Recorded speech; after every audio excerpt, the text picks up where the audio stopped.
ना कोई आप जैसा होगा, ना कोई आप जैसा था। अस्सलामु अलैकुम वरहमतुल्लाहि वबरकातुहू। नाज़रीन, कुर्बानी का महीना करीब आ रहा है और जानवर की ख़रीदारी का सिलसिला भी शुरू होने वाला है। ऐसे में बाज़ मरतबा हम जानवर ख़रीद कर तो ले आते हैं, लेकिन हमारे पास जानवर रहते हुए उसके कान में कुछ कट वग़ैरह लग जाते हैं या उसके कान कट जाते हैं। अब ऐसे मौके पर हमें मसाइल की ज़रूरत होती है और ये मालूम करने की ज़रूरत होती है कि क्या उन जानवरों की कुर्बानी जायज़ है जिनके कान कटे हुए हैं।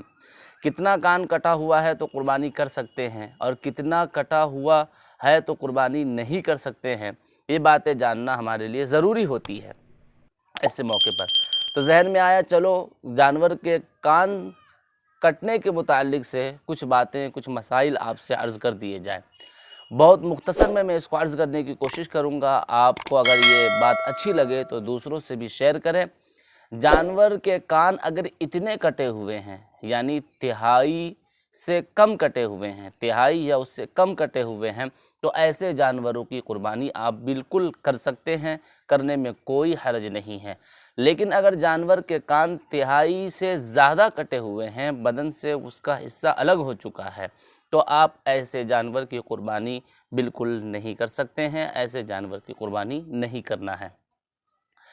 थोड़ा बहुत कट फट लग जाता है, ज़ख़म नुमा है, ज़ख़म दिख रहा है, थोड़ा सा छिला गया है, इस तरह अगर जानवर के कानों में है तो इससे कोई नुकसान नहीं होगा, आप जानवर की कुर्बानी कर सकते हैं। मसला अच्छा लगा तो दुआओं में याद रखिएगा। मिलते हैं एक नए पैगाम, नए मसले के साथ अगले वीडियो में। अस्सलामु अलैकुम वरहमतुल्लाहि वबरकातुहू। ना कोई